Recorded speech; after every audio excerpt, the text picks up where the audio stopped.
So very good morning to all of the students, welcome to my channel. Book second हमारी class 12th RBSC में एक chapter है red trap, उसके second part पर हम हैं। अगर किसी ने गलती से इस सेकंड पोर्शन को पहले वीडियो को खोल लिया है तो मैं सजेस्ट करूंगा कि पहले वो फर्स्ट पार्ट को अच्छी तरीके से देख ले, समझ ले, जो कि चैनल पर अवेलेबल है। जो हमारा ये चैप्टर है रेड ट्रैप, वो एनसीईआरटी बुक्स और आरबीएससी दोनों ही बुक्स में इक्वली है। तो चाहे हम एनसीईआरटी से हों, 12 सीबीएसई से या आरबीएससी से हों, तो दोनों में ही ये चैप्टर अवेलेबल है, तो दोनों के लिए बेनिफिशियल है। अभी तक की हमारी जो कहानी थी उसके अंदर एक चूहेदानी बेचने वाला होता है। कहानी जो हमारी है वो स्वीडन के प्लॉट को लेकर घड़ी गई है, जो स्वीडन कंट्री है। तो चूहेदानी बेचने वाला तारों से चूहेदानियां बनाता है, उसको इधर उधर बेचता फिरता है। एक दिन अचानक उसके मन में विचार आता है कि ये जो दुनिया है वो भी तो उसके चूहेदानियों के समान है। जिस तरीके से चूहेदानी में कोई खाने की चीज का लालच रखा जाता है और चूहा सारी दुनिया भर के खाने पीने की चीजों को छोड़कर मामूली से लालच में फंसकर उस जाल में, पिंजरे में फंस जाता है और लोग उसको मार देते हैं या फिर उसे किसी दूसरी जगह छोड़ देते हैं जहां वो वैसे ही अपने घर के बिना मर जाता है। तो उसको लगता है कि इस दुनिया के जो लोग हैं, जो कि पैसे के पीछे भाग रहे हैं, घर के पीछे भाग रहे हैं, ऐशो आराम, रिश्तेदारी, इन सारी चीजों के पीछे भाग रहे हैं, वो भी किसी न किसी चूहे के समान है जो कि इस दुनिया रूपी पिंजरे के अंदर बंद होने वाला है और जैसी बंद होगा वैसी वो मर जाएगा। उसको बड़ा मजा आता था ये बात सोचकर, क्योंकि जो ये दुनिया थी वो भी कभी उसके साथ नरमाई से और विनम्रता से पेश नहीं आई थी, तो बदले में उसको भी दुनिया के बारे में सोच के बड़ा अच्छा लगता था, बुरा जब भी उनके बारे में सोचता था। लेकिन एक दिन वो 30 करोड़ की चोरी कर लेता है और बस वो एक पिंजड़े के जाल में फंस जाता है, यानी कि मुसीबत में फंस जाता है। एक जंगल में भटकते हुए जब वो अपनी हार मान लेता है तो अचानक उसको एक लोहे की थपथपाहट की आवाज सुनाई पड़ती है और वो उसकी तरफ आगे बढ़ता है। ये जो ठकठकाहट की आवाज थी, ये रैम्स जो आयरन वर्क्स से आ रही थी। ये फैक्ट्री हाल फिलहाल बहुत कम छोटी कर दी गई थी घटाकर, लेकिन जब किसी जमाने में बड़ी हुआ करती थी, बड़ी फला फूला करती थी, तो यहाँ पे बड़ी बड़ी भट्टियां होती थी, बड़ी बड़ी सरिया ढालने की मशीनें हुआ करती थी और भी दुनिया भर की चीजें होती थी। तो यहाँ से हम शुरू करते हैं। In the summer time long lines of heavily loaded barges, barges होती है माल ढोने वाली बड़ी नाव, एंड स्कोज, स्कोज भी ये नाव होती है छोटी लेकिन माल ढोने वाली, slid down the canal which led to a large inland lake, inland lake जो अंदरूनी आपस के इलाकों को जोड़ती हो। And in the winter time the roads near the mill were black from all the coal dust which sifted down यानी छनकर निकलना, from the big charcoal crates यानी कि बड़ी बड़ी पारातें जिसके अंदर कोयला भरा हुआ हो। अब इस रैमजो आयरन वर्क्स के जब समृद्धि के दिन हुआ करते थे, जब ये बड़ी फली फूला करती थी, तो यहाँ पे क्या था, इस रैमजो आयरन वर्क्स के बगल में एक कैनल यानी कि एक नहर थी। ये नहर एक मुख्य बड़ी झील से जुड़ी हुई थी। इस झील के रास्ते होते हुए, इस नहर से होते हुए जो बड़ी बड़ी और छोटी छोटी माल ढोने वाली नौकाएं हुआ करती थी, वो रैम्स जो आयरन वर्क्स आती थी, कभी कच्चा कोयला लेके, कभी कच्चा लोहा लेकर और बदले में पका लोहा लेके जाती थी। अब जब सर्दियों के दिन हुआ करते थे, तो सर्दियों के दिन में भाई स्वीडन में बर्फ तो बहुत ही बढ़ती है, अभी भी हमारी कहानी जो चल रही है उसमें बर्फ ही पड़ रही है बुरी तरीके से, तो बर्फ से तो पूरा इलाका सफेद हो जाता था। लेकिन इस जो आयरन वर्क्स की भट्टी थी, इस भट्टी में से जो कोयले की राख छनकर निकलती थी, कोयले का बुरादा जो छन के निकलता था, उससे रैमजो के चारों तरफ आसपास का जो इलाका था वो पूरा काला दिखाई देता था। यानी इतने अंधाधुंध तरीके से कोयले का यहां पर यूज हुआ करता था, क्योंकि फैक्ट्री बहुत बड़ी हुआ करती थी। During one of the long dark evening just before Christmas, the master Smith and his helper sat in the dark forge near the furnace waiting for the pig iron. Pig iron होता है कच्चा लोहे का टुकड़ा, जिसको तपाने के लिए भट्टी में डाला गया हो या कच्चे लोहे का टुकड़ा हो। which had been put in the fire to be ready to put on the anvil. anvil का मतलब होता है, anvil भी एक लोहे का टुकड़ा होता है, लेकिन उसके ऊपर किसी गरम लाल लोहे के टुकड़े को रखकर कूटा जाता है, उसको अलग अलग शेप में डाला जाता है। अब कहानी हमारी वापस लौटती है, यानी अभी तक तो हम ये जान रहे थे कि रैम्स जो आयरन वर्क्स अपने समृद्धि के दिन में कितनी बड़ी फैक्ट्री हुआ करती थी। कहानी वापस लौटती है क्रिसमस की शाम, यानी एक तो क्रिसमस का त्योहार होता है, फिर उसके एक दिन पहले क्रिसमस की शाम होती है। हमारी ये जो घटना है चूहेदानी वाली, और जब वो रैम्स जो आयरन वर्क्स पहुंचा, ये क्रिसमस की शाम से जस्ट एक दिन पहले की बात है। घना अंधकार हो चुका था, क्योंकि मैंने पिछले ही वीडियो में बताया था कि स्वीडन या फिर जो भी ठंडे कंट्रीज होते हैं वहां पर शाम सीधे शाम नहीं होती है, बल्कि सीधे रात हो जाती है, अंधकार बड़ी जल्दी तेजी से बढ़ता है वहां पर। तो ऐसी क्रिसमस ईव से पहले एक दिन की बात है।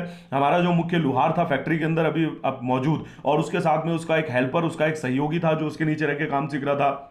ये दोनों जने भट्टी के पास में बैठे हुए थे और भट्टी के अंदर इन्होंने एक कच्चे लोहे का टुकड़ा डाला था ताकि वो जैसी तप के लाल हो जाए तो वो उसको निकाले, एनविल पे रखें और कूट कूट के मनचाहे आकार में डाल लें। Every now and then one of them got up to stir, stir का मतलब झिंझोड़ना, the glowing mass with long iron bar returning in a few moments dripping with perspiration, though as was the custom he wore nothing but a long shirt and a pair of wooden shoes. अब थोड़ी थोड़ी देर के अंदर कभी जो मुख्य लुहार है वो खड़ा होता, कभी उसका चेला खड़ा होता और एक लंबी लोहे की सलाख लेते और भट्टी के अंदर जाके जो लाल लाल अंगारे थे उसको क्या करते, झिंझोड़ते, ऊपर नीचे कुरेदते ताकि आग और अच्छी तरीके से भड़के।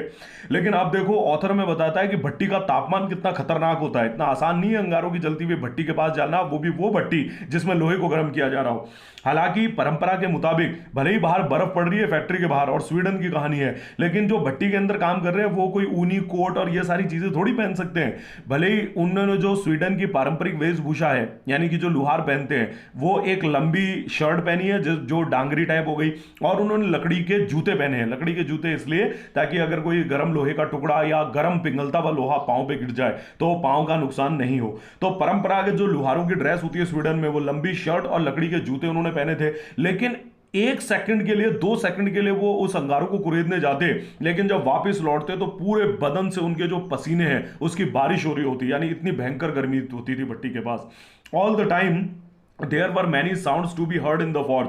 अब ऐसा नहीं है कि भट्टी अगर बहुत कम पैमाने पर चल रही है, छोटी हो गई है, तो इसका मतलब ये नहीं कि भट्टी में शोर नहीं है। इस भट्टी में ढेर सारी चीजों की आवाज थी। यहाँ फैक्ट्री में द बिग बैलोज, बैलोज होती है धोकनी जो लेदर की चमड़े की बनी हुई होती है और हवा फूकने का काम करती है। ग्रोंड जो बड़ी सी धोकनी थी वो गुर्रा रही थी, उससे फूंक की हवा की आवाज आ रही थी। And the burning coal cracked, और जो चटकते लोहे अंदर जो कोयले थे उनके चटकने की आवाज आ रही थी। The fire boy shovelled charcoal in the maw of the furnace.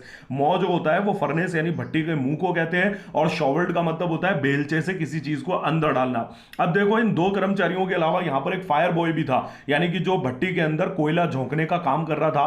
तो वो बड़ी तेजी से बेलचे से कोयले को उठा रहा था और भट्टी के मुंह के अंदर झोंकता जा रहा था with a great deal of clatter. Clatter का मतलब होता है खड़खड़ाहट। अब खड़खड़ाहट बर्तन की भी होती है, पत्थरों की भी होती है और कोयले की भी होती है।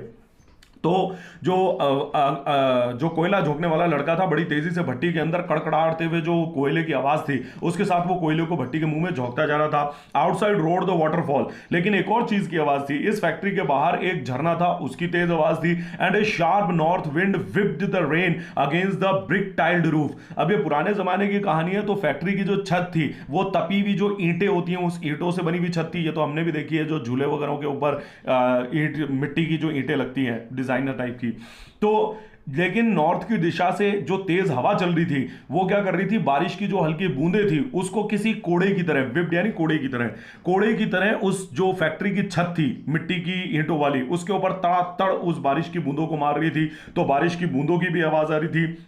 It was probably on account of all this noise that the blacksmith did not notice that a man had opened the gate and entered the forge. अब शायद इन सारी आवाजों, ये जो मिली जुली आवाजें आ रही थी, इसकी वजह से ऐसा हुआ कि ना तो मुख्य लुहार को और ना ही उसके चेले को और ना ही भट्टी में कोयला झोंकने वाले लड़कों को पता चला कि एक अजनबी आदमी जिसने फैक्ट्री का दरवाजा खोला, और दरवाजा तो खोला ही खोला, अब वो अंदर आके भट्टी में खड़ा भी हो गया है।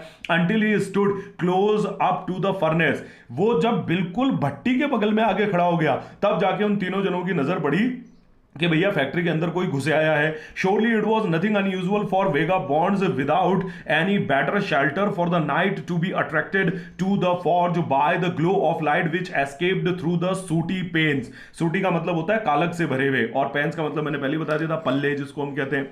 अब देखो स्वीडन जैसी जो कंट्री है या जो भी ऐसी देश हो जहां पर ढेर सारी बर्फबारी होती हो, वहां पे जो घूमने वाले वेगाबॉन्ड्स यानी कि जो बंजारे लोग होते हैं, इधर उधर घूमने वाले लोग होते हैं, इनके लिए रात को रुकने की जो सबसे बेहतरीन जगह होती है वो बेहतरीन जगह छत वाली तो नहीं होती है, लेकिन अगर छत के साथ मान लो कोई काली चिमनी से आग की लपटें में निकलती हुई दिखाई दे जाए तो किसी भी बंजारे के लिए स्वीडन में सबसे अच्छी जगह वो होती है, क्योंकि उसे छत के साथ साथ गर्मी भी चाहिए। भले ही छत मिल गई हो, लेकिन बर्फ के इलाके में अगर छत सर पे हो, मान लिया कि सर के ऊपर छत है, लेकिन उसके बावजूद अगर आदमी इतनी भयंकर ठंड है तो वो तो वैसे भी बुरी तरीके से पूरी रात कांपता रहेगा।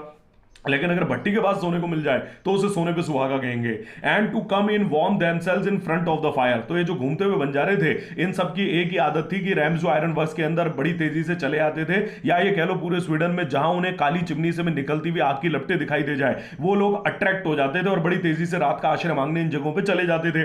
द ब्लैक स्मिथ्स ग्लैंस्ड यानी नजर डाली, ओनली कैजुअली एंड इनडिफरेंटली यानी लापरवाही से, एट द इंट्रूडर यानी घुसपैठिया। अब ये दोनों के दोनों जो लुहार थे, मुख्य लुहार और उसका चेला, दोनों ने इस चूहेदानी बेचने वालों के ऊपर एक सरसरी और बिल्कुल ही ऐसी नजर डाली जैसे मानो उनको कोई फर्क ही नहीं पड़ता है, क्योंकि उनको पता है कि भाई कोई ना कोई जो बंजारा या जो घूमने वाले लोग होते हैं, बेघर लोग, वो रात को भट्टी की जो आंच होती है उसको देखकर यहां पर खिंचे चले आ जाते हैं। तो कोई बड़ी बात नहीं, उसको पता है कि रात को रुकने के लिए यहां पे आया होगा। He looked at the way people of his type usually did, with a long beard, dirty, ragged and with a bunch of rat traps dangling on his chest। dangling यानी लटकते हुए, चेन से, रस्सी से कोई चीज लटकती हुई हो। अब ये जो मुख्य लुहार था यही आज्ञा देगा उसको रुकने के लिए ऑब्वियसली। तो ये जो मुख्य लुहार है ये अपनी जिंदगी में ऐसे बहुत सारे लोगों को देख चुका है। अब ये जो हमारा चूहेदानी बेचने वाला है, ये इसकी हालत और बाकी लोगों की हालत कैसी है? लंबी सी दाढ़ी है, डर्टी, बुरी तरीके से गंदा हो रखा है, रैग्ड बदन के कपड़े चीथड़ों में बढ़ चुके हैं, और ये तो बिल्कुल पागलों वाला हुलिया बना चुका है। इसने क्या कर रखा है, अपनी जो छाती है उसके ऊपर गले में लटका रखे हैं किसी माला की तरह, चूहेदानी जो है उनको गले में लटका रखा है। तो ऐसे आदमियों को देखने का अभ्यस्त हो चुका था, आदी हो चुका था ये जो हमारा फैक्ट्री का मुख्य लुहार था। He asked permission to stay and the master black smith nodded a haughty consent, hosted यानी तीव्रता से, और नोडेड यानी सर को हाँ में हिलाना, consent without honouring him with a single word. अब जैसी चूहेदानी बेचने वाले ने कहा कि भाई साहब क्या मैं आज रात को आपको भट्टी में आश्रय पर ले सकता हूं, पनाह ले सकता हूं, तो जो मुख्य लुहार था उसने बिना कोई उसके सम्मान में एक शब्द भी नहीं कहा, और बड़ी हिकारत से, बड़ी घृणा के साथ उसने कह दिया सर इलाके की ठीक है, तेरी जहां इच्छा हो आ जाके पड़ जा। यानी अगर लुहार मुंह से शब्द निकालता तो इसका यह संकेत होता कि हाँ भाई वो थोड़ी हमदर्दी के साथ कह रहा है, लेकिन असल में उसको पसंद तो नहीं है। लेकिन अब क्या करे भाई, किसी आदमी को भट्टी के पास रुकने से वो मना नहीं कर सकता। उनके देश में ऐसा ही होता है कि भाई अगर कोई आ जाए तो उसको क्या मना करें, वरना मर जाएगा बाहर ठंड से। The tramp did not say anything either. अब हालांकि ये बड़े असम्मान, बड़ी ही बेइज्जती की बात थी कि तुम किससे कुछ मांगो और वो तुम्हें सिर्फ सर हिला के हाँ कह दे, यानी एक भी शब्द तुम्हारे सम्मान में बोलना नहीं चाहता। लेकिन हमारे चूहेदानी बेचने वाला यहाँ गप्पे लड़ाने थोड़ी आया है, उसको भी कोई फर्क नहीं पड़ता। He did not come there to talk but only to warm himself and sleep. उसका केवल एकमात्र उद्देश्य है गर्मी के अंदर रात बिताना और मजे से तन के वहां गर्मी में सुरक्षित रूप से सोना। तो उसको क्या जरूरत है, कोई बेइज्जती करे तो करे, रात को आश्रय तो दे रहा है ना। In those days the Ramsjo iron mill was owned by a very prominent iron master, prominent यानी प्रसिद्ध, whose greatest ambition was to ship out good iron to the market. अभी ये जब आयरन जो रैम्स जो आयरन वर्क्स है, ये जो अभी छोटे पैमाने पर चल रही है, इस समय वर्तमान में इस फैक्ट्री का जो मालिक है वो इस रैम्सजो के इलाके का सबसे प्रसिद्ध, सबसे सम्मानित एक लोहा बनाने वाला फैक्ट्री का मालिक है। आयरन मास्टर का मतलब है यहाँ पे जो फैक्ट्री का मालिक भी है और वो लोहा बनाने की, पकाने की विधि भी जानता है।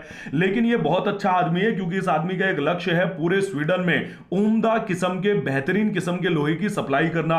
ही watched the both night and day to see what the work was done as well as possible, and at this very moment he came into the forge on one of his nightly rounds of inspection. अब क्योंकि उसकी ये इच्छा थी कि वो Sweden में अपने देश में सबसे बेहतरीन किस्म का लोहा सप्लाई करे, तो इसलिए वो सुबह, दोपहर, शाम 3-4 बार इस फैक्ट्री में चक्कर काटने आता था और देखने आता था कि भाई लोहा ढंग से बनाया जा रहा है कि नहीं बनाया जा रहा है।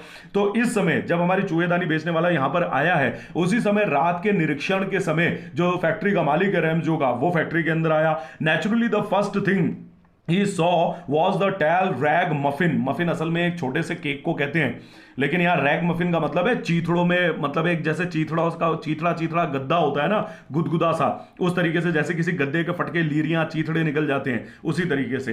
Who had eased his way so close to the furnace that steam rose from his wet rags। अब फैक्ट्री का मालिक जब फैक्ट्री के अंदर आया तो ऑब्वियसली फैक्ट्री के अंदर जो सबसे विचित्र चीज उसे दिखाई देनी थी उस पर उसकी नजर पड़ी, और वो था हमारा चूहेदानी बेचने वाला, जो कि एक चीथड़े बटे हुए गद्दे के समान दिखाई दे रहा था, और इतना भट्टी के नजदीक चिपक के सोया था कि उसके कपड़ों के अंदर जो बर्फ की वजह से, जहां बर्फ पड़ती है वहां पर सूती कपड़ा अगर पहनोगे तो वो बर्फ की नमी को सोख लेगा ऑब्वियसली।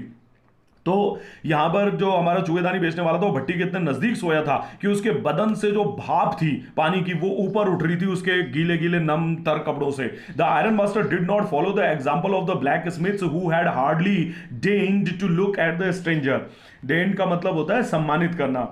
तो अब ये जो फैक्ट्री का मालिक है, इसने अपने जो दो लुहार हैं, एक सीनियर एक जूनियर, उनके व्यवहार को फॉलो नहीं करा। यानी जैसे उसके कर्मचारियों ने उसको अनदेखा करा, बड़े ही असम्मानित तरीके से उसको केवल सर हिला के कह दिया, मुंह से एक शब्द भी नहीं कहा। लेकिन ये जो फैक्ट्री का मालिक है, इसने अपने कर्मचारियों के व्यवहार के जैसा व्यवहार उसके साथ नहीं करा, बल्कि he walked close up to him, बल्कि वो चूहेदानी बेचने वाले के पास गया, looked him over very carefully, और बड़ी बारीकी से उसका परीक्षण करने लगा, जैसे पहचानने की कोशिश कर रहा हो। And then tore off his slouch hat. Slouch hat का जो रशियन होते हैं, रशियन अगर हेड देखोगे तो फाइन एग्जांपल मिल जाएगा।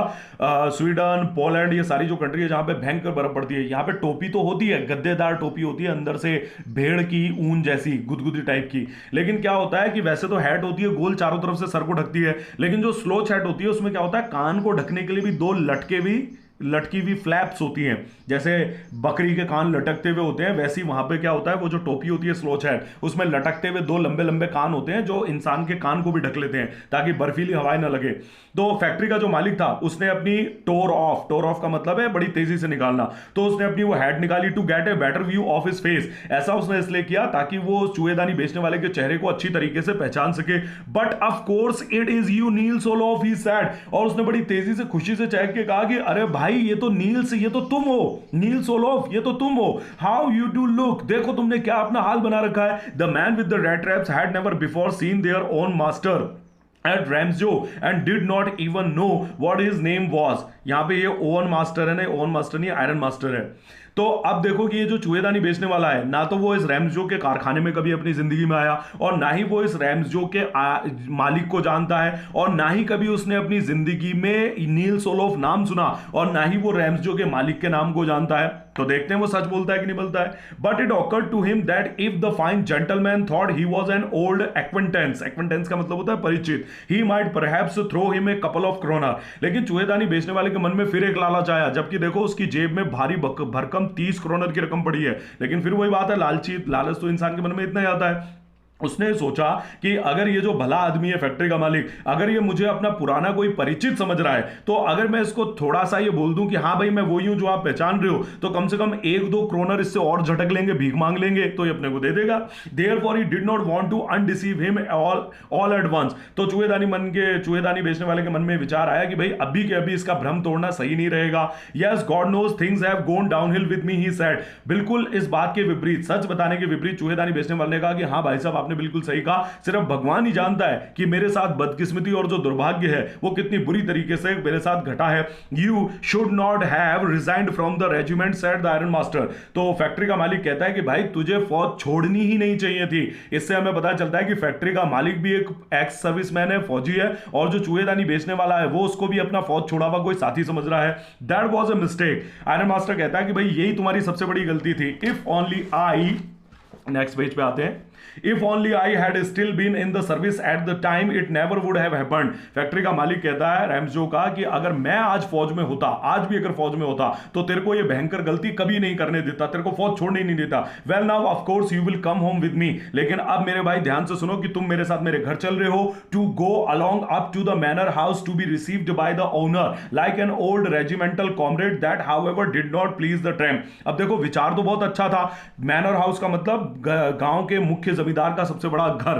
तो देखो विचार तो बहुत अच्छा था कि गांव के मुख्य जो जमींदार है उसके बड़े बंगले में जाना, और वो भी कैसे, उस जमींदार का सबसे पुराना कोई फौज का साथी बनके। ये विचार तो बहुत अच्छा है, लेकिन जो हमारा चूहेदानी बेचने वाला साथी है उसको ये बात बिल्कुल भी पसंद नहीं आई। क्यों?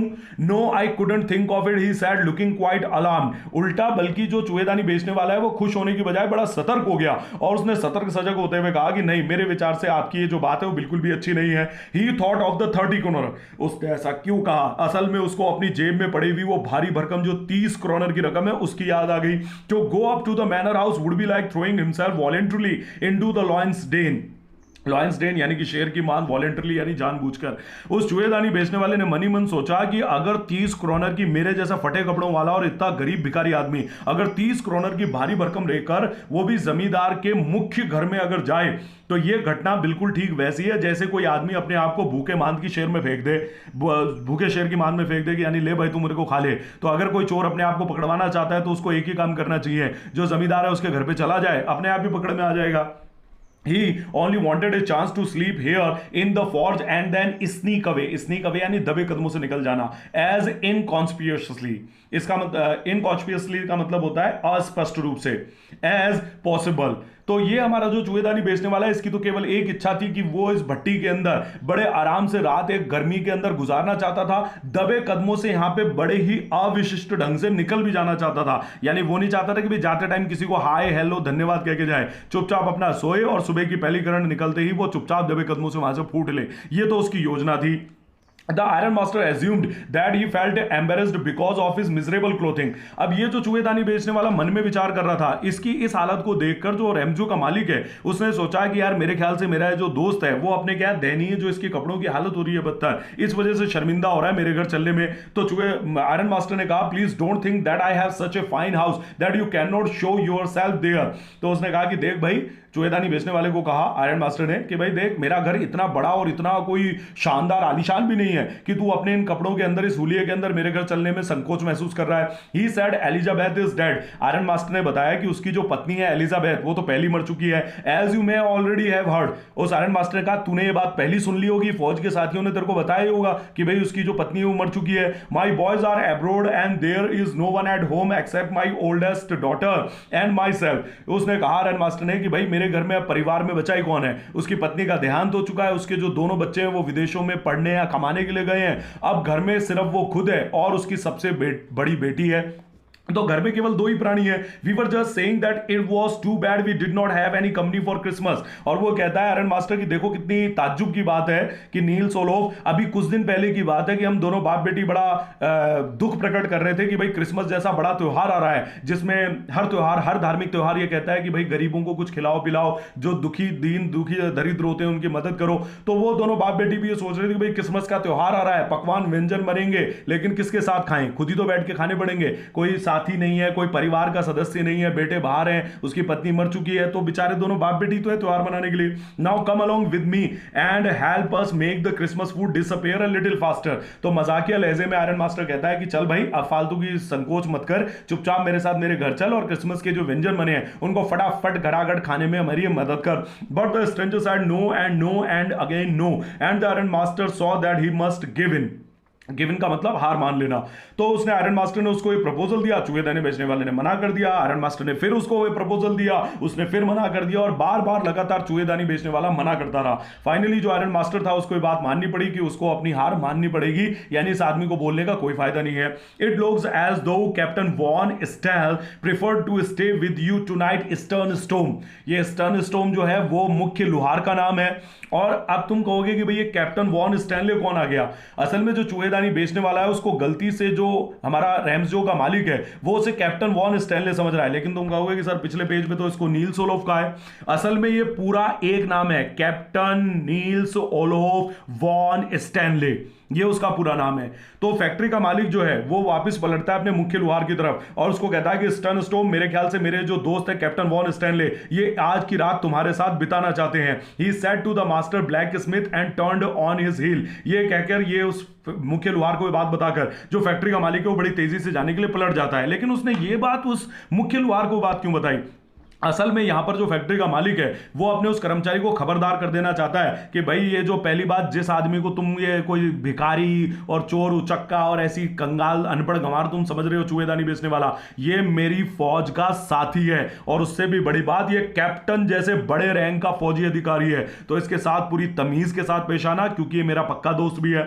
But he laughed to himself as he went away and the black smith who knew him understood very well that he had not said his last word. अब ये जैसी वो फैक्ट्री का मालिक जाने लगा तो जाने से पहले उसने एक बार जोर का ठहाका लगाया. अब ये बात चूहेदानी बेचने वाले को तो समझ में नहीं आई कि इसने हंसने की क्या बात है, लेकिन जो मुख्य लुहार था, जो स्टर्न ओम था, वो क्या है अपने मालिक को अच्छी तरीके से पहचानता था. तो वो ये जानता था कि उसके मालिक की इस ठहाके का राज ये है कि असल में वो जो बात कह के जाना चाहता था वो बात उसने अपने मुंह से शब्दों से नहीं कही है, उसके मन में दिमाग में कोई और योजना है. It was not more than half an hour before they heard the sound of carriage wheel outside the forge. Carriage यानी बग्गी. And a new guest came in, but this time it was not the Iron Master. अब आधा घंटा बीता। आधे घंटे बीतने के just थोड़ी देर बाद ही अचानक एक बग्गी रुकने की आवाज वापस भट्टी के बाहर आई, लेकिन इस बार फैक्ट्री का मालिक यानी कि जो आयरन मास्टर था वो बग्गी से उतर के अंदर नहीं आया। He had send his daughter apparently hoping that she would have better power of persuasion. Persuasion यानी मनुहार करना, किसी को मनाना। देन ही हिमसेल्फ, असल में आधे घंटे बाद जो दूसरा मेहमान हमारी फैक्ट्री के अंदर आया, ये रैम्स जो आयरन वर्क्स का जो मालिक था आयरन मास्टर, उसने अपनी बेटी को भेजा। ऐसा उसने इसलिए किया क्योंकि जो रैम्सो का मालिक आयरन मास्टर, उसका यह मानना है कि किसी को मनुहार करने में, किसी को मनाने में उसकी जो बेटी है वो बेटी कहीं ज्यादा माहिर है। उसे तो किसी को मनाना ढंग से बिल्कुल भी नहीं आता, लेकिन उसकी बेटी किसी भी रूठे हुए आदमी को मना सकती है। She entered followed by A wallet. Wallet होता है निजी नौकर, जो किसी साथ में किसी लेडी के उसके गाउन को पीछे से पकड़ के ताकि मिट्टी में ना घसीटे वो पकड़ने का काम करता है, उसका हैंडकरचीफ पकड़ने का, उसका रुमाल पकड़ने का काम करता है। तो जो आगे आगे है वो आयरन मास्टर की बेटी आई, भट्टी के अंदर दाखिल हुई, और उसके पीछे पीछे उसका निजी नौकर भी आया, carrying on his arm a big fur coat. Fur coat जो होता है वो पक्षियों के पंखों से बनता है और बहुत ही महंगा कोट होता है। हालांकि जो एनिमल वेलफेयर वाले जो होते हैं वो हमेशा इस बात का विरोध करते हैं, और पूरी दुनिया में अब इसको बहुत खराब बताया जाता है कि बहुत कीमती और बहुत ही एंडेंजर्ड स्पेसीज वाली बर्ड्स होती हैं, जो बहुत ही खत्म के कगार पे पहुंचने वाली चिड़िया हैं, उनको मार के उनके पंखों को लेकर एक कोट बनाया जाता है। तो इसका मतलब एक कोट होता भी बहुत कीमती है। तो जो नौकर था, उस नौकर के हाथ में बड़ा सा फर कोट भी वो लेकर अंदर दाखिल हुआ। She was not at all pretty. जो अभी अभी रैम्स जो आयरन वर्क्स का मालिक है, उसकी जो बेटी दाखिल हुई है, ऑथर कमेंट करते हुए बताता है कि हालांकि जो उसकी आयरन मास्टर की बेटी है वो कोई बहुत ज़्यादा खूबसूरत नहीं है, बट सीम्ड मॉडेस्ट, लेकिन विनम्र दिखाई देती है, एंड क्वाइट शाय, और पूरी तरीके से शर्मीली लड़की है। In the forge everything was just as it had been earlier in the evening. हालांकि रैम्सो आयरन मास्टर की बेटी का इस फैक्ट्री में आना कोई बहुत बड़ी घटना तो नहीं है, क्योंकि फैक्ट्री के अंदर बाकी की सारी जो गतिविधियां थी, जो भी काम थे, वो ठीक वैसे ही चल रहे थे जैसा कि उस लड़की के आने से पहले चल रहे थे। उसमें कोई भी बिल्कुल भी चेंज नहीं आया।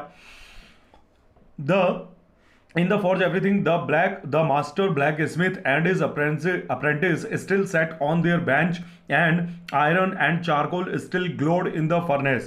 जो मुख्य लुहार था और उसका जो अप्रेंटिस यानी कि जो उसका चेला था, जो उसके अंडर काम सीख रहा था, वो दोनों के दोनों अपनी बेंच के ऊपर बैठे रहे।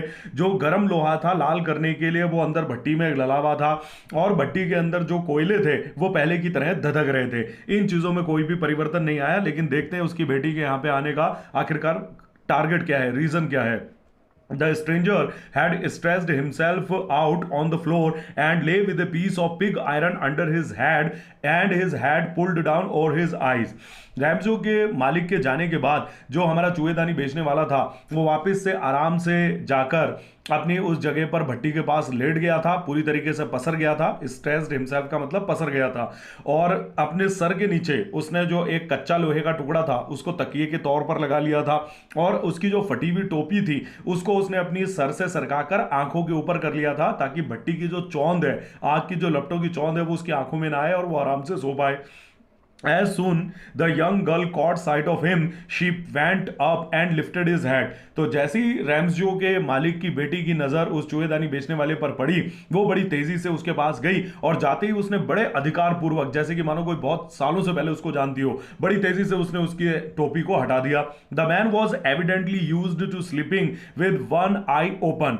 एविडेंटली का मतलब जानबूझ के। अब इस चूहेदानी बेचने वाले की एक आदत रही है कि वो हमेशा एक आंख खोल के सोता था, यानी कि बड़ा सजग रहता था सोते टाइम, ये नहीं कि सो गया तो पूरी तरीके से बेसुध हो गया। ही जम्प्ड अप एब्रप्टली, बड़ी फुर्ती से वो बिजली की स्पीड से खड़ा हुआ, and seemed to be quite frightened, और पूरी तरीके से भयभीत दिखाई दे रहा था। My name is Edla Willmansson, said the young girl. Iron master की बेटी ने अपना परिचय देते हुए कहा कि महोदय, मेरा नाम एडला विल्मनसन है। My father came home and said that you wanted to sleep here in the forge tonight, and then I asked permission to come and bring you home to us.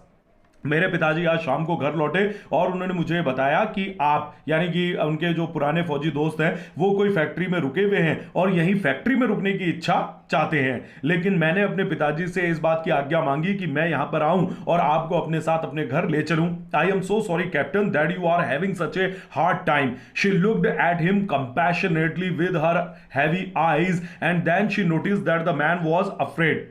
Compassionately यानी करुणा के साथ। करुणा और दुख में difference ये होता है कि दुख में हम दूसरों का दुख देख के केवल दुखी होते हैं, लेकिन करुणा में ऐसा होता है कि हम दूसरे के दुख से खुद दुखी हो जाते हैं, उसके दुख को हम खुद महसूस करने लगते हैं। तो अब लड़की ने देखो उसको सांत्वना देने के लिए यह भी कहा कि देखिए महोदय, मैं ये जानती हूं कि आपके साथ बहुत कुछ बुरा हुआ है, बड़ी बदकिस्मती, बड़ा दुर्भाग्य आपके साथ हो रहा है, और मैं बड़ी माफी चाहती हूं कि भगवान ने आपको ऐसे दिन दिखाए और आपके साथ इतनी बुरी घटना घटी, लेकिन मैं चाहती हूं कि आप मेरे साथ चले।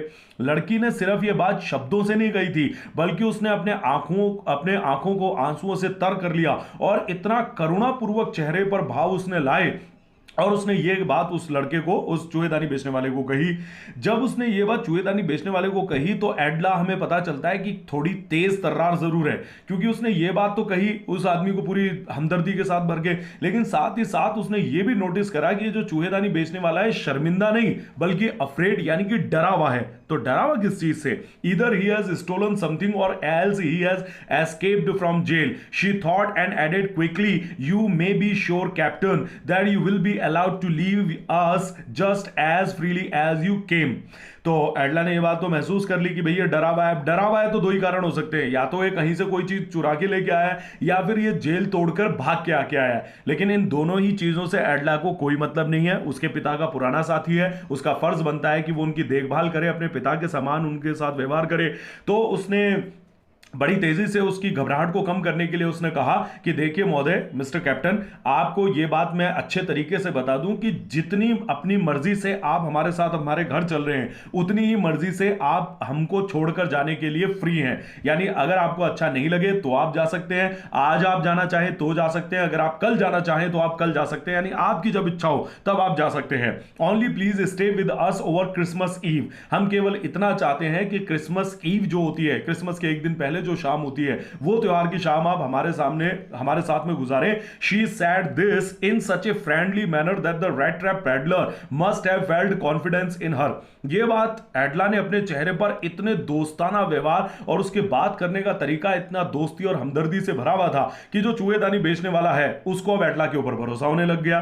It would never have occurred to me that you would bother me with yourself, miss, he said. I will come at once। अब चूहेदानी बेचने वाले को जब उसमें भरोसा हो गया तो उसने कहा कि उसने अपनी भी सफाई दी। उसने कहा कि देखिए मिस, मैं ये बिल्कुल भी नहीं चाहता था कि आपके पिताजी घर जाके आपको इतनी दूर मुझ जैसे मामूली आदमी को लेने भेजें। तो मैं ये आपको बिल्कुल भी परेशान नहीं करना चाहता था, लेकिन अगर आपने मेरे जैसे आदमी के लिए इतनी तकलीफ उठाई है तो मैं अभी के अभी आपके साथ चलता हूं। He accepted the fur coat which the valet handed him with a deep bow. तो जैसे ही वो चलने के लिए तैयार हुआ तो जो एडला के साथ में आया हुआ उसका पर्सनल नौकर था, वो आगे बढ़ा और उसने बो यानी आधा सर झुका के, जैसे मानो किसी राजा को कोई पुरस्कार दे रहा हो, राजा को कोई भेंट चढ़ा रहा हो, उस तरीके से वैलेट ने आगे चढ़ के जो फर कोट था वो उस चूहेदानी बेचने वाले की तरफ आगे बढ़ाया कि लो भाई साहब इसको पहन लो, क्योंकि बाहर बहुत ठंड है। और सिर्फ ये इस बात की वजह से नहीं पहनाया गया कि ठंड है, बल्कि ये सत्कार का एक सिंबल भी है कि भाई आप कैप्टन हो और भले ही आपके दिन खराब है, लेकिन ये फर का जो कोट है वो बिल्कुल आपके लायक है। Through it over his rags, और उसी फटे हुए चीथड़ों के ऊपर उसने उस फर के कीमती कोट को डाल लिया। And followed the young lady out to the carriage, और बग्गी की तरफ उस लड़की के पीछे पीछे चल पड़ा। Without granting the astonished blacksmiths so much as a glance, और उसने एक निगाह उन दो लुहारों पर भी नहीं डाली जो कि रैम्सजो आयरन वर्क्स में काम करते थे और इस समय आंखें फाड़ फाड़ के इस नजारे को देख रहे थे। यानी रैम्सजो के जो कर्मचारी थे उनको यकीन नहीं हो रहा था कि भाई ये जो अभी थोड़ी देर पहले अनपढ़ गंवार और एक भिखमंगा भिखारी गंदा सा जो आदमी लग रहा था, इसको लेने फैक्ट्री के मालिक की खुद बेटी आई है और इतना कीमती कोट पहना के इसको लेके जा रही है। लेकिन चूहेदानी बेचने वाले ने उनके ऊपर एक भी नजर नहीं डाली, क्योंकि उन्होंने बदतर व्यवहार करा था उसके साथ, तो वो क्यों उनके ऊपर नजर डालेगा। But while he was riding up to the manor house he had evil forebodings. Forebodings का मतलब होता है पूर्वाभास, और इवल फॉरवर्डिंग्स यानी गलत चीजों के होने का पूर्वाभास। यहां तक तो वो लड़की के साथ आराम से चला गया, लेकिन जब बग्गी जमींदार के घर की तरफ आगे बढ़ रही थी तो अब चूहेदानी बेचने वाले के मन के अंदर बुरे बुरे विचार आने लगे, बुरे बुरे पूर्वाभास आने लगे। उसको लगने लगा कि अब उसके साथ कोई बदतर घटना घटने वाली है। Why the devil did I take that fellow's money, उसने अपने आप को कोसा कि आखिरकार उसे क्या जरूरत थी उस बूढ़े आदमी के 30 क्रोनर चुराने की। ही thought now I am sitting in the trap and will never get out of it. उसने समझ लिया कि असल में वो अब एक दूसरे चूहेदानी के अंदर फंस गया है। पहले तो वो जंगल वाली चूहेदानी में फंसा, लेकिन अब ये जमींदार के घर वाली चूहेदानी में फंस गया है और वो कभी इस चूहेदानी से बाहर नहीं निकल पाएगा, क्योंकि एक के बाद एक दूसरे चूहेदानी में वो आगे बढ़ता रहेगा। The next day was Christmas Eve and when their own master came into the dining room for breakfast he probably thought with satisfaction of his old regimental comrade whom he had run across so unexpectedly। Run across का मतलब है अचानक टकरा जाना, आमना सामना हो जाना। तो अब ये तो दिन थी, ये जो घटना थी ये क्रिसमस ईव से एक दिन पहले की थी, यानी कि 2 दिन बाद, दूसरे दिन बाद 2 दिन बाद क्रिसमस का त्यौहार था और अगले ही दिन क्रिसमस की शाम थी। तो रात तो चलो ठीक है निकल गई, अगले दिन क्रिसमस की शाम वाला जो त्यौहार था उस दिन की सुबह हुई। सुबह सुबह जब हुई तो रैमजो का आयरन मास्टर का जो मालिक था वो बड़ा खुश था, क्योंकि उसकी बेटी आखिरकार उसके बिछड़े हुए दोस्त को, एक ऐसा दोस्त जिससे वो अचानक टकरा गया था, उसको अप्रत्याशित रूप से मना के वो उसके घर लेके आ गई है, तो वो बड़ा खुश था। First of all we must to see it that he gets a little flesh on his bones, he said to his daughter who was busy at the table. इस समय एडला जो थी सुबह सुबह नाश्ते की टेबल सजा रही थी और जो फैक्ट्री का मालिक था, रैमजो का मालिक, वो अपनी बेटी के पास आया, बड़ा प्रसन्न था और उसने टेबल पर व्यंजन पकवान सजाती हुई जो अपनी बेटी थी उसको कहा कि देखो भाई बेटे, सबसे पहले तो हमें एक काम करना है कि हमें उसकी हड्डियों के ऊपर थोड़ा मांस चढ़ाना है, मतलब उसको हेल्दी खाना खिलाना है, भरपेट खाना खिलाना है, क्योंकि उसकी आंखों में से तो भूख झलकती है। And then we must see that he gets something else to do than to run around the country selling rat traps. यहां कंट्री का मतलब गांव से है। फिर उसने आगे ये भी कहा फैक्ट्री के मालिक ने कि उसके बाद में जब उसकी अच्छा स्वास्थ्य हो जाएगा तो दूसरा हमारा काम होगा उसको कोई अच्छा सा काम खुलवा के देना, कोई रोजगार, कोई बिजनेस खुलवा के देना, ताकि ये जो गांव गांव घूम के वो चूहेदानियां बेचता है इस काम को वो छोड़ दे। इट इज क्वीर, क्वीर का मतलब विचित्र, strange. It is queer that things have gone down hill with him so badly as that said the daughter. तो उसकी बेटी ने भी कहा कि हाँ पिताजी ये बात तो आपकी सारी सही है, लेकिन आप उसको कैप्टन बताते हो, लेकिन चलो ये बात तो बड़ी विचित्र है कि भाई कैप्टन रैंक का इतना पढ़ा लिखा आदमी है और उसके साथ में इतने बुरे दिन कैसे आ गए। भाई पढ़ा लिखा आदमी था, आर्मी का कैप्टन था और भी सारे काम कर सकता था, चूहेदानी बेचने की क्या जरूरत थी। Last night I did not think there was anything about him to show that he had once been an educated man. यहां तक कि एडला ने तो ये भी कह दिया कि पिताजी कल जब मैं उसको लेके आई थी तो उस आदमी का हुलिया देख के तो ये बिल्कुल भी नहीं लग रहा था कि वो आदमी इतना पढ़ा लिखा और आर्मी का इतना बड़ा कैप्टन होगा। You must have patience my little girl sad her father. तो एडला के पिता ने समझाते हुए कहा कि मेरे बेटे थोड़ा सा तुम और धैर्य रखो, as soon as he gets clean and dressed up you will see something different. अभी मेरा दोस्त जब नहा धो के तैयार होके आएगा अच्छे कपड़ों में, तब तुम देखना तुम्हें वो पढ़ा लिखा आदमी भी नजर आएगा और एक फौज के कैप्टन लायक भी नजर आएगा। Last night he was naturally embarrassed. Ramsjo का जो मालिक है वो आगे अपनी बेटी को एक्सप्लेन करते हुए कहता है कि देखो पिछली रात उसकी हालत भी खराब थी, उससे भी बड़ी बात वो शर्मिंदा भी था। The tramp manners will fall away from him with the tramp clothes. वो ये कहता है कि जैसे ही उसके ये चूहेदानी बेचने वाले कपड़े, ये बदन के चीथड़े अलग होंगे, उसी दिन देखना, उसी क्षण देखना बेटी उसकी ये जो चूहेदानी बेचने वाली जो हरकतें हैं, उसका ये जो व्यवहार है ये भी उससे अलग हो जाएगा, यानी एकदम पढ़ा लिखा जेंटलमैन नजर आएगा। Just as he said this the door open and the stranger enter. Iron master का ये बात खत्म करनी थी, ये वाक्य खत्म हुआ और उसी के साथ जो हमारा चूहेदानी बेचने वाला था वो ब्रेकफास्ट करने वाले डाइनिंग रूम में दाखिल हुआ। Yes, now he was truly clean and well dressed. जैसा कि रैमजो के मालिक ने कहा था, बिल्कुल सारी बातें वही थी। जो हमारा चूहेदानी बेचने वाला था वो पूरी तरीके से साफ भी हो चुका था और उसने अच्छे कपड़े भी पहन लिए थे। The wallet had bathed him. जो नौकर था, निजी नौकर एडला का, उसने उसे गर्म पानी लाके दिया, उसे अच्छे से नहलाने में मदद करी। कट हिज हेयर, उसके जो अस्त व्यस्त उगरे हुए बाल थे उनको काटा। एंड शेव्ड हिम, उसकी दाढ़ी बनाई। मोर ओवर, इससे भी बढ़कर, he was dressed in a good looking suit of clothes which belong to the iron master. उससे भी बड़ी बात यह थी कि एडला के पिता ने उनका जो सबसे बेहतरीन कोट था, सूट था, कोट पैंट का सेट, वो निकालकर उस चूहेदानी बेचने वाले को दिया था और इस समय उसने वो शानदार जो आयरन मास्टर का कोट था वो पहना हुआ था।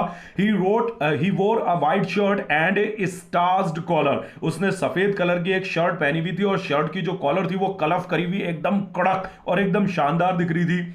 एंड होल शूज, और उसने पूरे के पूरे जूते पहने थे जुराबों के साथ। But although his guest was now so well groomed, groomed यानी सजा धजा, their own master did not seem pleased. लेकिन एक अचंभे की बात यह थी कि आयरन मास्टर का दोस्त नहा चुका है, शेविंग हो चुका है, हेयर कट ले चुका है, अच्छे कपड़े पहन चुका है, तो ये देख के तो आयरन मास्टर को खुश होना चाहिए, लेकिन ऐसा नहीं था, इसका उल्टा था। आयरन मास्टर कहीं भी खुश नजर नहीं आ रहा था। He looked at him with पकड़ ब्रो, पकड़ ब्रो यानी जब हम गुस्से से अपनी बाहों को सिकोड़ लेते हैं, आंखों के ऊपर जो बाल होते हैं भौहों को सिकोड़ लेते हैं, तो खुश होने की बजाय जो फैक्ट्री का मालिक था उसने गुस्से से भौहें सिकोड़ के उस पैडलर को घूरा, चूहेदानी बेचने वाले को। And it was easy to understand that when he had seen the strange fellow in the uncertain reflection from the furnace he might have made a mistake, but that now when he stood there in broad daylight it was impossible to make mistake him for an old acquaintance. अब चलो ये बात तो iron master के चेहरे को देखकर समझ में आ गई कि भैया उसने भट्टी की आंच की रोशनी में जिस आदमी को अपना पुराना साथी पहचानने की गलती करी थी, असल में वो उसकी एक भयंकर भूल थी, ये उसका कोई साथी वाथी नहीं था। अब साफ कपड़े में और शेविंग वगैरह करने के बाद ये बात तो स्पष्ट रूप से दिखाई दे रही थी। अब उसको यह भी पता चल गया, लेकिन अब वो भट्टी की आग की रोशनी में थोड़ी है, अब तो वो बिल्कुल एकदम शिखर दोपहरी, एकदम जो सूरज की रोशनी है उसमें वो उस आदमी को देख रहा है और वो पहचान गया कि ये उसका कोई परिचित नहीं है। What does this mean, he thundered. तो फैक्ट्री के मालिक को जब ये बात पता लगी तो उसने बड़े गरज के कहा, इस बात का क्या मतलब है। The stranger made no attempt to dissimulate, लेकिन जो हमारा चूहेदानी बेचने वाला था उसने कुछ भी कहने का करने का प्रयास नहीं किया। He saw at once that the splendour had come to an end, उसे तो बेचारे को केवल एक बात एहसास होगी कि ये जो अभी अभी खातिरदारी शुरू हुई थी, ये जो अभी आनंद, ये जो अभी मजा आने लगा था, ये बड़ी जल्दी खत्म हो गया। इधर नहा धो के मिला, अच्छा खाना खाने का नंबर आया, लेकिन उससे पहले भांडा फूट गया। It is not my fault sir, he said. उसने बड़े प्यार से कहा कि देखिए श्रीमान, ये मेरी गलती नहीं है। I never pretended to be anything but a poor trader and I pleaded and begged to be allowed to stay in the fort. वो ये कहता है कि देखिए मिस्टर, मेरी कोई गलती नहीं है, मैंने तो सिर्फ एक चूहेदानी बेचने वाले के ही अपने हुलिया बना रखा था, और मैं एक चूहेदानी बेचने के अलावा मैंने कभी नहीं कहा कि मैं आपका कोई दोस्त हूं या फिर मैं आपका कोई पुराना फौज का साथी हूं। मेरे मुंह से मैंने एक भी शब्द नहीं निकाला। मैंने तो सिर्फ आपसे ये कहा था कि मुझे अपनी भट्टी में एक रात पड़े रहने की जगह दे दीजिए। क्या मैंने आपको कहा था अपने घर लाने के लिए? बिल्कुल भी नहीं। But no harm has been done. लेकिन चूहेदानी बेचने वाला समझाता है कि श्रीमान, अभी भी कोई नुकसान नहीं हुआ है, कोई गलती नहीं हुई है। Eight worst I can put on my rags again and go away. वो ये कहता है कि अगर ज्यादा से ज्यादा आप मेरा कुछ करना चाहते हो, मुझे परेशान करना चाहते हो, तो फिर आप ऐसा करो कि ये जो कपड़े आपने बनाए हैं वापस ले लो, मेरे फटे पुराने कपड़े दे दो और मैं तुरंत यहां से निकल जाता हूं। Well said the iron master hesitating a little, it was not quite honest either. लेकिन फैक्ट्री का जो मालिक था वो तो भड़क चुका था। उसने कहा कि नहीं, ये बात तो तेरी ठीक है कि अभी तक कोई नुकसान नहीं हुआ है, लेकिन एक बात बता कि गलती तो मैंने तुझे पहचानने में करी, लेकिन तूने चुप रहकर कौन सा बहुत ईमानदारी वाला परिचय दिया। तेरा चुप रहना भी ईमानदारी की बात नहीं है। You must admit that and I should not be surprised if the sheriff would like to have something to say in the matter. और वो ये कहता है कि तुझे ये बात स्वीकार करनी पड़ेगी चूहेदानी बेचने वाले, क्योंकि तूने मुझे धोखा देने का प्रयास करा, तूने चुप रह के भी ईमानदारी नहीं दिखाई है और तुझे बात माननी पड़ेगी। और मुझे तो ये लग रहा है कि हमारे इलाके का जो शेरिफ यानी कि जो गांव का इंस्पेक्टर है, उसको भी इस मामले में दिलचस्पी जरूर होगी, तेरे से पूछताछ करना चाहेगा। The tramp took a step forward and struck the table with his fist. अब ये बात सुन के जो बेचारा चूहेदानी बेचने वाला उसको बुरी तरीके से गुस्सा आया कि यार, मैंने अपने मुंह से कहा नहीं कि मैं तेरा फौज का साथी हूं, मैंने तेरे को अपने मुंह से कहा नहीं कि मुझे अपने घर लेके चल, लेकिन अब तू यहां पे पुलिस वाले को जबरदस्ती बीच में ला रहा है। ये सुनते ही उसका पारा ऊपर चढ़ गया। एक कदम आगे वो बढ़ा और उसने जोर का मुक्का सामने खाने की मेज पर पटक के मारा। Now I am going to tell you mister iron master how things are, he said. उसने कहा कि मैं आपको बताता हूं कि इस दुनिया में चीजें कैसे चलती है। This whole world is nothing but a big rat trap. ये जो दुनिया आपकी दिखाई देती है ना, ये दुनिया एक बड़ी सी चूहेदानी के अलावा कुछ भी नहीं है। All the good things that are offered to you are nothing but cheese, rinds and bits of pork. वो ये कहता है कि इस दुनिया में जो भी ऐशो आराम पैसा आपको दिखाई देता है वो कुछ भी नहीं है, बल्कि एक चूहेदानी में रखे हुए मांस के टुकड़े या फिर चीज या फिर जो सुअर के मांस का टुकड़ा होता है, उसके अलावा ये सारे ऐशो आराम पैसा कुछ भी नहीं है। Set out to drag a poor fellow into trouble. मेरे जैसे गरीब आदमी को फंसाने के लिए भगवान ने इस दुनिया में बहुत सारे लालच रखे हुए हैं। And if the sheriff comes now and locks me up to for this, then you mister iron master must remember that a day may come when you yourself may want to get a big piece of pork and then you will get caught in the trap. लेकिन ये ध्यान रखना factory के मालिक mister महोदय कि अगर आज आप पुलिस वाले वाले को यहाँ पे बुलाते हो, वो यहाँ आता है, मुझे हवालात में लेके जाता है और मुझे जेल हो जाती है। तो एक दिन ध्यान रखना, मैं तो एक छोटे से लालच में फंसा, एक रात एक नरम गरम बिस्तर में सोने के लिए, एक शाम क्या आप लोगों के साथ क्रिसमस का खाना खाने के लिए, लेकिन ये तो मेरा छोटा लालच था। एक दिन ये ध्यान रखना महाशय, आपके सामने भी एक बड़ा लालच आएगा और आप उस बड़े लालच को निगलने के लिए आगे बढ़ोगे और तब चूहेदानी आपके ऊपर बंद हो जाएगी और आप भी मेरी तरह तड़प तड़प के मरोगे। The iron master began to laugh. अब उसने जो बात कही है दार्शनिक रूप से बड़ी शानदार बात थी और यह सच्चाई भी थी कि छोटा आदमी छोटे लालच में फंसता है लेकिन बड़ा आदमी बड़े लालच में फंसता है। अब उसकी ये सच्चाई सुन के जो आयरन मास्टर था वो ठाका लगा के हंसने लगा। That was not so badly said my good fellow. और उसने ये बात स्वीकार भी करी। उसने कहा कि मेरे साथी, तुमने जो बात कही है बिल्कुल सोलाने सच है। Perhaps we should let the sheriff alone on the Christmas Eve. हाँ, ये तो ठीक है कि पुलिस इंस्पेक्टर को अपन नहीं बुलाते क्योंकि क्रिसमस का त्योहार है, उस बेचारे को भी क्रिसमस मनाने दो। But now get out of here as fast as you can. लेकिन जितनी जल्दी हो सके मेरे घर से दफा हो जाओ। But just as the Man was opening the door, the daughter said, I think he ought to stay with us today.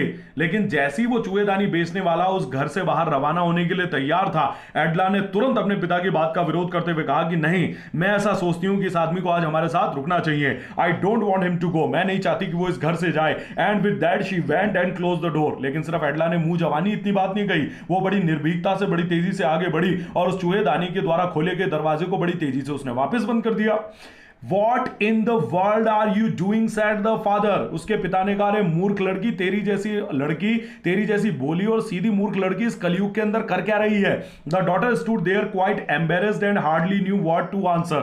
अब एडला ने यह हरकत अपने पिता के सामने तो कर दी, लेकिन एक अनजान बाहर के आदमी की तरफदारी अपने पिता के आगे कर रही है, तो अब तो वो भी शर्म से लाल हो गई कि क्या जवाब दे अपने पिता को। उसे क्या कहना चाहिए कि उसके पिता उसकी बात से सेटिस्फाई हो जाएं कि भाई वो क्यों उसे रोकना चाह रही है। That morning she had felt so happy when she thought how homelike and Christmassy she was going to make things for the poor hungry wretch. Wretch का मतलब बेचारा, वैसे रैच का मतलब कमीना बदमाश भी होता है, लेकिन यहां पे रैच का मतलब है बेचारा। अब देखो उसके मन की जो बात है एडला की, वो ऑथर हमें बता देता है कि देखो आज सुबह से एडला बड़ी खुश थी। जब वो क्रिसमस के त्योहार, क्रिसमस के पकवान बना रही थी तो वो बड़ी खुश थी क्योंकि उसको एक गरीब आदमी मिल गया था। और हर धर्म ये कहता है कि किसी भी धर्म का कोई तीज त्योहार आता है तो उसमें गरीब आदमी की सेवा करने के लिए उसे खिलाने पिलाने को कहा जाता है। तो एडला बेचारी बड़ी खुश थी कि क्रिसमस की ईव को उसे वाकई में सचमुच का गरीब और सचमुच का भूखा आदमी मिला है, उसको पकवान खिलाएगी और भगवान उसे ढेर सारा आशीर्वाद देंगे। तो बेचारी बड़ी खुश थी। She could not get away from the idea all at once. अब उसके पिता तो धर्म की दृष्टिकोण से उसको लेके नहीं आए थे, वो तो इसलिए लेके आए थे कि पुराना दोस्त था। अब पता चल गया पुराना दोस्त नहीं है तो लात मार के बाहर कर दिया। लेकिन एडला ऐसा थोड़ी कर सकती है। एडला उस आदमी को सिर्फ इसलिए नहीं लेके आई थी कि वो उसके पिता का पुराना दोस्त था, बल्कि इसलिए भी लेके आई थी क्योंकि वो एक गरीब और वास्तविक तकलीफ में पड़े हुए आदमी की मदद करना चाहती थी। तो वो अपने पिता की तरह एक झटके से इस सारी दया को दिल से निकाल नहीं सकती थी। And that was why she had interceded का मतलब दखल दिया फॉर द वैगबॉन्ड। और ऑथर हमें बताता है कि यही वो कारण है कि इस वजह से उसने अपने पिता के सामने उस पराये आदमी का पक्ष लिया और इस मामले में दखल दिया। I am thinking of this stranger here said the young girl, he walks and walks the whole year long and there is probably not a single place in the whole country where he is welcome and can feel at home. फिर उसने अपनी पक्ष अपने पिता के सामने रखते हुए कहा कि देखिए पिताजी, सीधी सी बात यह है कि आज मैं इस आदमी के लिए यह सोच रही थी कि ये बेचारा हर दिन 365 दिन साल दर साल चलता जाता है एक गांव से दूसरे गांव, लेकिन ये जिस भी गांव में जाता है ना तो इसका कोई स्वागत करता है और न ही किसी गांव में पहुंच के इसे घर जैसा सुकून महसूस होता है। Wherever he turns he is chased away. ये बेचारा जिस गांव में जाता है वहां से धुतकार के भगा दिया जाता है। Always he is afraid of being arrested. हमेशा इसको इस बात का डर सताता रहता है कि कहीं कोई इसको पुलिस वाला गिरफ्तार ना कर ले एंड क्रॉस एग्जामिन, या फिर इससे फालतू के सवाल जवाब ना किए जाएं। I should like to have him enjoy a day of peace with us here just one in the whole year. तो वो कहती है कि पिताजी मैं क्या चाहती हूं, मैं सिर्फ इतना ही तो चाहती हूं कि 365 दिनों में से सिर्फ एक दिन इस आदमी को मैं घर जैसा सुकून, घर जैसा प्यार और घर जैसी सुरक्षा दे सकूं, सिर्फ एक दिन साल में से। The iron master mumbled something in his beard. Iron master की लंबी चौड़ी दाढ़ी थी उसकी भी उस टाइम दाढ़ी रखने का ही कल्चर था। तो मम्बल्ड का मतलब होता है बुदबुदाना। अब उसकी बेटी ने जो बात कही है धार्मिक और नैतिक दोनों ही रूप से बिल्कुल सटीक थी। तो वो बेचारा अपनी बेटी की बात काटने के लिए कुछ कह नहीं सकता था क्योंकि उसकी बेटी ने सच कहा था। तो अपनी दाढ़ी में न जाने वो क्या बुदबुदाया ये हमें भी नहीं पता। He could not bring himself to oppose her, लेकिन कुल मिला के वो अपनी बेटी की बात का किसी भी तरीके से विरोध नहीं कर सकता था, ना धार्मिक तरीके से ना नैतिक तरीके से। It was all a mistake of course she continued. हालांकि एडला ने अपनी बात जारी रखते हुए कहा कि हाँ पिताजी ये बात आपकी सही है कि ये एक गलती हुई है, but anyway I don't think he ought to chase away a human being whom we have asked to come here and to whom we have promised Christmas cheer। लेकिन पिताजी क्या ये अच्छी बात है? ये मान लिया कि इससे गलती हुई है, आपसे गलती हुई है, लेकिन जिस आदमी को कुछ ही देर पहले हमने हमारे साथ क्रिसमस का त्योहार मनाने के लिए राजी करा था, क्रिसमस के पकवान खाने के लिए कहा था, अब उसको एक झटके से हम घर से खदेड़ के भगा दें, तो क्या ये बात धार्मिक रूप से सही है, नैतिक रूप से सही है? ये do perch worse than a person said the own iron master. Iron master, ये ओन मास्टर हो गया, आयरन मास्टर है। तो फैक्ट्री का जो मालिक था आयरन मास्टर रैम्सजो का, अब उस बेचारे से और कुछ तो कहना नहीं बनता पड़ा, लेकिन उसने इतना कह दिया कि भाई तू तो किसी पादरी, किसी पुजारी, किसी मौलवी से भी ज्यादा उपदेश देती है लड़की, तेरे को तो नहीं समझाया जा सकता। I only hope you won't have to regret this, लेकिन फिर भी मैं भगवान से केवल इतनी प्रार्थना करता हूं, तू रख तो ले, यानी उसने ये बात इनडायरेक्टली कह दी कि भाई तू इसको रख तो ले, लेकिन मैं भगवान से केवल इतनी प्रार्थना करता हूं कि तेरे को अपने इस फैसले पर पछताना नहीं पड़े। The young girl took the stranger by the hand and led him up to the table. Now sit down and eat, she said, for she could see that her father had given in। तो ये एडला के लिए इशारा था। एडला समझ गई कि उसके पिता ने हार मान ली, वो राजी हो गए हैं, तो बड़ी तेजी से आगे बढ़ती है, उस चूहेदानी बेचने वाले का हाथ पकड़ती है और उसे टेबल तक घसीट के लेके आती है और कहती है कि आइए आप यहां पे सैन से बैठिए और पकवानों का आनंद लीजिए। The man with the red traps sad not a word. पिता और बेटी के बीच में जो बहस हुई, इस बीच में उसने चूहेदानी बेचने वाले ने एक शब्द भी नहीं कहा। He only sat down and help himself to the food. चुपचाप अपनी कुर्सी पर बैठकर वो मेज पर पड़े हुए व्यंजनों को खाने लगा। Time after time he looked at the young girl who had interceded for him. लेकिन बीच बीच में वो एक बार नजर उठा के एडला की तरफ जरूर देखता। वो लड़की जिंदगी में पहली बार वो एक ऐसे इंसान से मिला जिसने उसके लिए बीच में दखल दिया और उसका पक्ष लिया। Why had she done it? लेकिन एक सवाल उसके दिमाग में कौंध रहा था, आखिरकार इस लड़की ने ऐसा क्यों किया? What could the crazy idea be? कहीं ऐसा तो नहीं कि अपने पिता से भी ज्यादा कोई बदतर व्यवहार मेरे साथ करना चाहती हो? इसका पिता तो मेरे को शायद पुलिस में पकड़ाना चाहता है, लेकिन क्या पता ये तो मुझे किसी और केस में फांसी चढ़वा देना चाहती हो। After that Christmas Eve at Ramsjo passed just as it always had. लेकिन ऐसा कुछ भी नहीं हुआ। क्रिसमस की जो शाम थी वो आयरन मास्टर के घर पर भी सुकून से बीती और उसकी जहां फैक्ट्री थी वहां भी सुकून से बीती, और कुल मिला के पूरे गांव में कोई हुड़दंग, कोई गड़बड़ी नहीं हुई। The stranger did not cause any trouble because he did nothing but sleep. जो चूहेदानी बेचने वाला था उसने कुछ भी गड़बड़ नहीं करी, उसने भी कोई चोरी चकारी, कोई बहसबाजी, कोई झगड़ा नहीं किया। क्यों? क्योंकि उसने सोने के अलावा कोई दूसरा काम नहीं किया। The whole forenoon he lay on the sofa in one of the guest rooms and slept at one stretch। उसने सिर्फ एक ही काम करा दोपहर होने से पहले, ये तो सुबह की बात थी, सुबह का खाना उसने खाया, उसके बाद में दोपहर होने तक उसने मेहमानों का एक कक्ष पकड़ लिया, उसके ऊपर सोफा था और वहां पर बिल्कुल एक ही करवट वो सोता रहा। वन स्ट्रेच का मतलब है एक करवट लेके। ना तो उसने करवट बदली, ना वो पानी पीने के लिए उठा, ना वो टॉयलेट जाने के लिए उठा, और बस उसने कुछ नहीं करा पूरी दोपहर होने तक। वो सिर्फ सोता रहा और सोता ही रहा। ऐसा इसलिए क्योंकि जिंदगी में पहली बार उसको कोई गरम, नरम और सुकून भरी जगह मिल रही है। आज से पहले कभी उसको इतनी अच्छी जगह नहीं मिली थी सोने के लिए। तो उसने कोई गड़बड़ नहीं करी क्योंकि उसने सोने के अलावा और कोई जो काम था वो उसके पास में वो कुछ भी नहीं कर पाया।